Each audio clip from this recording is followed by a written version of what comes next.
Farming families have come from all over the world and set down roots in the San Joaquin Valley. They have all found a vast landscape that is at once bountiful and unforgiving. The key to unlocking that difference is water. As drought, climate change, and now groundwater restrictions crimp access to water, things are changing. What will that mean for the future of the valley? Can small farmers still make a living? We talk to family farmers who are determined to try. We're in the middle of that right now, thinking about how to go forward. I do definitely want to keep farming, because farming is our way of life. They explain how they and their families came to the valley, what they've made here, what the future holds, and the role of water through it all.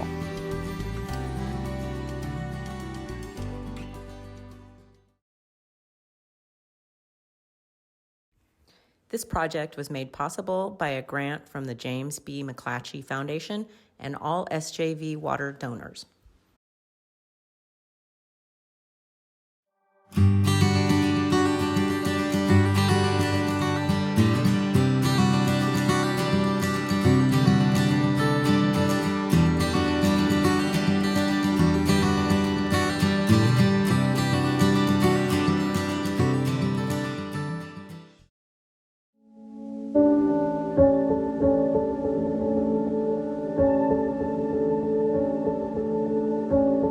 My grandfather, the pioneer and the patriarch of our family in the U.S., he left 1924 from our village in India, Punjab, India. He could not get a visa to the U.S., so he ended up landing in Mexico and coming up illegally from the border from Calexico and landed up in the San Joaquin Valley in 1924.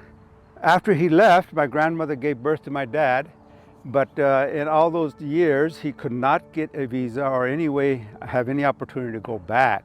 So he became a citizen in 1955, or between 55 and 60. 1960, he returns to India as a prodigal son returning back to Punjab. And at that time, he goes back to his home and sees his son for the first time, 36 years later. With six grandchildren. He was able to persevere and keep his faith and wanting to bring his family from India here. After reaching in 1960, my grandfather made it a point to start paperwork for his whole family, his son, his daughter-in-law, and his six grandchildren to immigrate. And so it took 2 years for us to do all the paperwork. And my grandfather said, there's no way I can afford 8 airline tickets, so you're all gonna have to take a ship. We flew actually from New Delhi to Hong Kong, caught the ship from Hong Kong, and went from Hong Kong to Tokyo, Japan, via the Pacific route, landed in Hawaii. From Hawaii, we came to San Francisco on the Golden Gate Bridge, under the Golden Gate Bridge, and landed in March of 1962.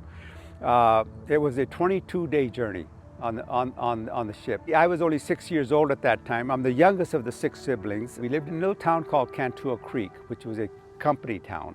It was a place where my grandfather worked for a corporation that owned a huge amount of land, but my grandfather was in charge of their irrigation. My grandfather then moved from western Fresno County to Selma, where he had bought a vineyard. Actually, he bought his vineyard under the name of a U.S. citizen because he was not allowed to buy land back in the 50s. So he bought it, and they were able to work it out where in the 60s he was able to get it in his name. And that land is the great vineyards here. My parents actually then became the bridge builders, which I mean by that is that they built the bridge for other families to come here and live, making sure that not only took care of their family, but took care of any new immigrants that came from our area to be able to get them settled, because they had gotten settled here. So they have a great legacy of their own.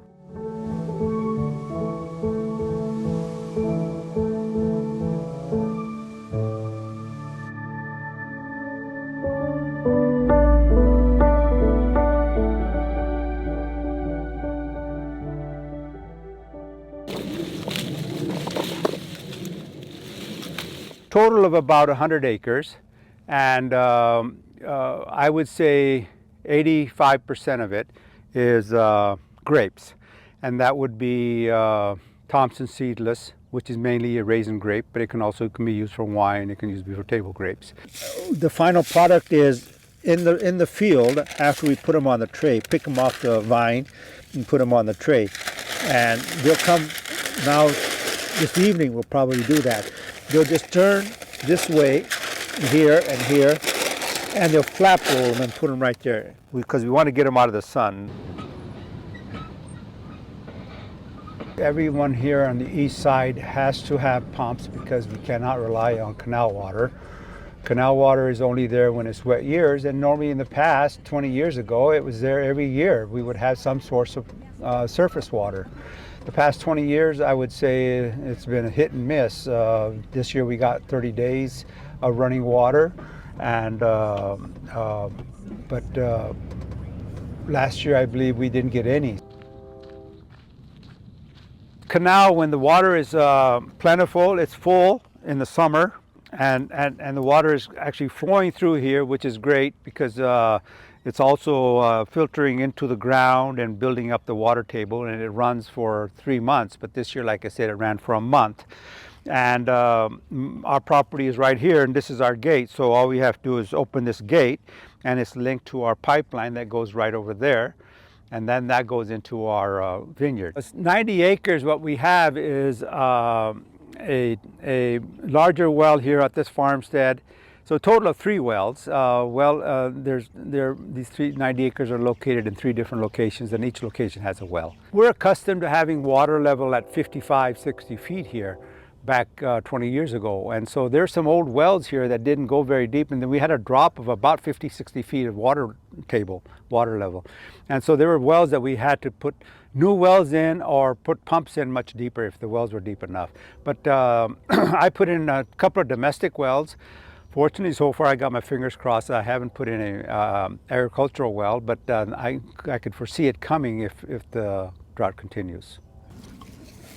Okay, this is our well that is a very old well, and so knock on wood, it's still going strong. But it is the greatest worry of every farmer is that the water is going to continue to go down, and our water supply is not going to be available at the level that we expect.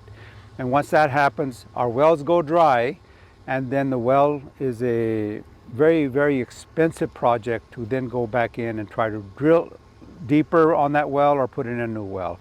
So it is one of the biggest concerns that we have. If we have another drought, another year, I honestly feel I will lose a well or two. And that's scary because that's going to be a big economic blow. I have a lot of sentimental attachment to it, but then there comes a time when practicality comes in and says, is it worth it to continue on? So we're deciding whether we need to move forward on some other things or lease it out or sell it. All those options are on the table now. What's happening is there's a lot of small farms here, 20 acres, 30 acres, 40 acre pieces, but they're slowly going out of business as well. They're being swooped up by bigger farmers. And unless you can find a niche to make your 20, 40 acre farm work, otherwise it's almost treading water or losing situation as far as economic viability goes. So it's a way of life, it's a wonderful life, but my belief, you don't get paid for all of the time and effort you put into it because it is a demanding job as well. So.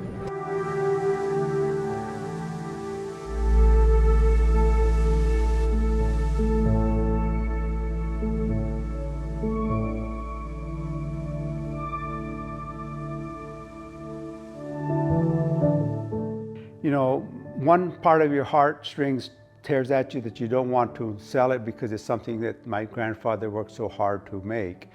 The other heartstrings is, well, we have to move on and maybe pare down and have to sell the place that he originally bought. So we're in the middle of that right now, thinking about how to go forward.